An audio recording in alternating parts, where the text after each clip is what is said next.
Welcome back, Sebastian here. So time for my review for the qualifying for the 2023 Qatar Grand Prix. So right out of Q1, some drivers were already basically managing their tires and using used tires from practice on their first runs.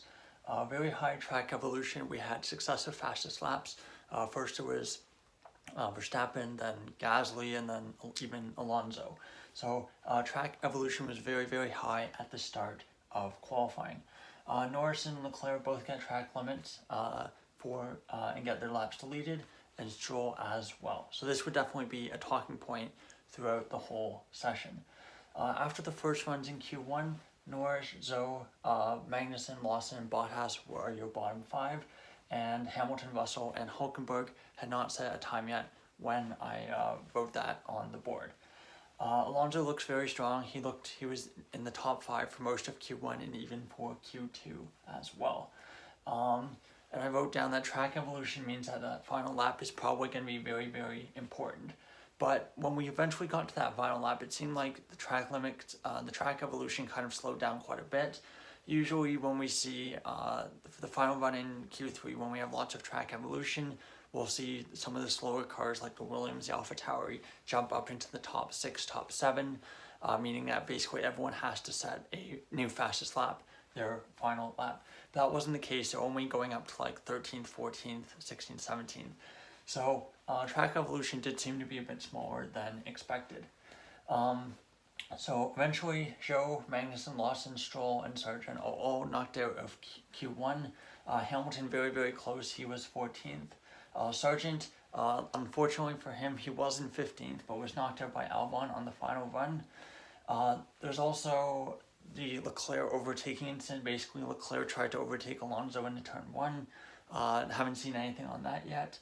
And Stroll as well, 1.2 seconds slower than Alonso.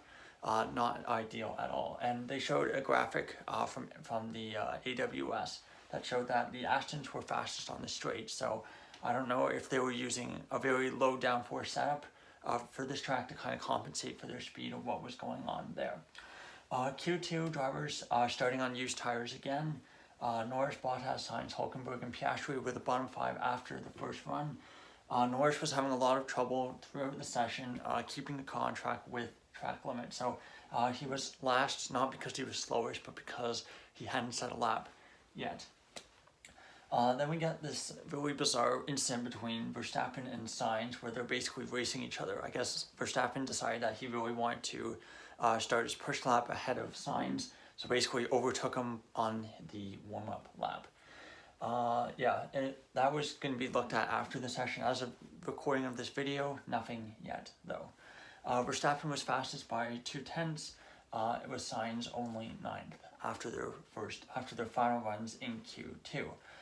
Perez then unfortunately gets track limits at turn 5, and he is knocked out of qualifying. So your bottom 5 after Q2, your 5 drivers knocked out: Hulkenberg, Albon, Perez, Sainz, and Tsunoda. So unfortunate for Sainz, he also gets knocked out in Q2, a bit of a surprise in the Ferrari. And yes, Hamilton was fastest after that session, a bit of a surprise there, and basically the opposite of Q1 where he was only 14th. Into Q3 we go, 10 drivers left. Leclerc goes wide on his final laps, and some doing first one on used laps, so there was a massive separation between, time-wise, between the drivers who did their first lap on new tires and those who did their first on used tires. Norris was one of those drivers who did their first lap on new tires, but unfortunately had track limits again. Verstappen goes fastest from Piastri by 7/10 of a second, before Hamilton eventually goes second by about 5/10 of a second. So pole position never really looked to be in any doubt through Q3, given that no driver really ever got that close to Verstappen. Then we get a replay of what looked like Norris blocking Leclerc, but as I haven't seen anything so far, but maybe that gets investigated after the session. Some doing double warm-up laps. This really caught the camera crew out because they basically started trying to show Verstappen in the insert video while what they thought he was doing a fast lap, but it turns out he was just doing another warm-up lap.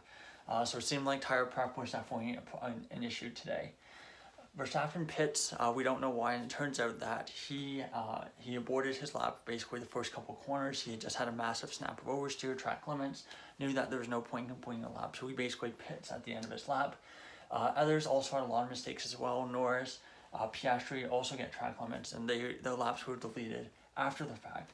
But Norris eventually went second by about 2.96 tenths, so about 3 tenths of a second, but then gets his lap deleted for track limits. So Verstappen gets pole position from the pit lane. That was basically confirmed anyway. No one ever said a lap time faster than it. So really anticlimactic session, unfortunately, with Verstappen taking pole from the pit lane, but so be it, we'll take it. Yeah, reminiscent of Vettel in Singapore back in the day. I remember there was a race or two where at Red Bull where he basically just sat in the pit lane and took pole position. Didn't even bother to go for a lap. Obviously, this was a little different, but still basically dominant by Verstappen. So let's take a look at the grid for Sunday's race. So Verstappen on pole, Russell on the front row alongside him.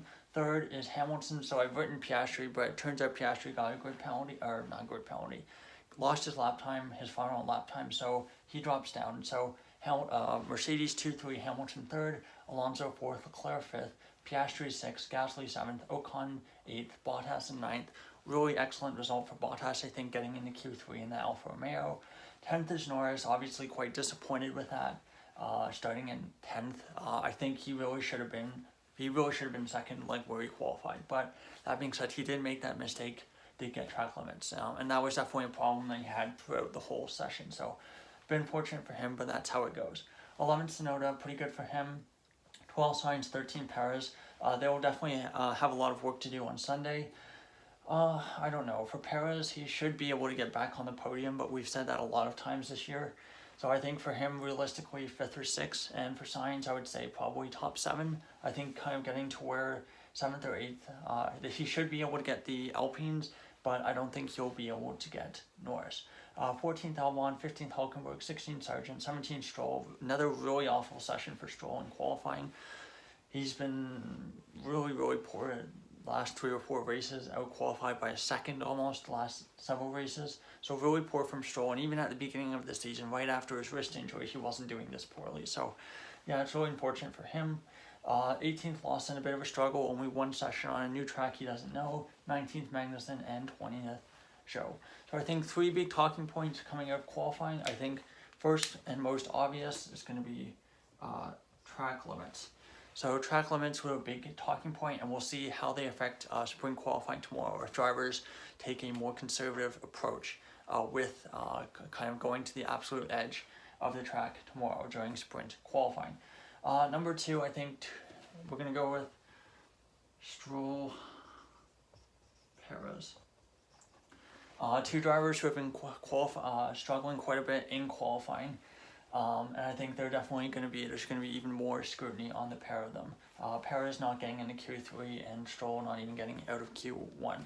And finally, number 3, I want to give a shout out to Valtteri Bottas. Excellent session for him, getting in P9 in the Alfa Romeo. Qualifying's been a real struggle for that car recently, but he did a great job to get the car into the top 10 overall. I don't think he's going to be able to get points on Sunday, given that the race pace in that car is not great, and he's starting right in front of Norris, Sainz, and Perez. So that's all for my review of qualifying for the 2023 Qatar Grand Prix. Of course, we're going to be back tomorrow afternoon, late afternoon in Qatar, but basically late night for me, with sprint qualifying and then the sprint race tomorrow. So lots of action this weekend, and I'll be covering it all. So thank you so much for watching, and goodbye.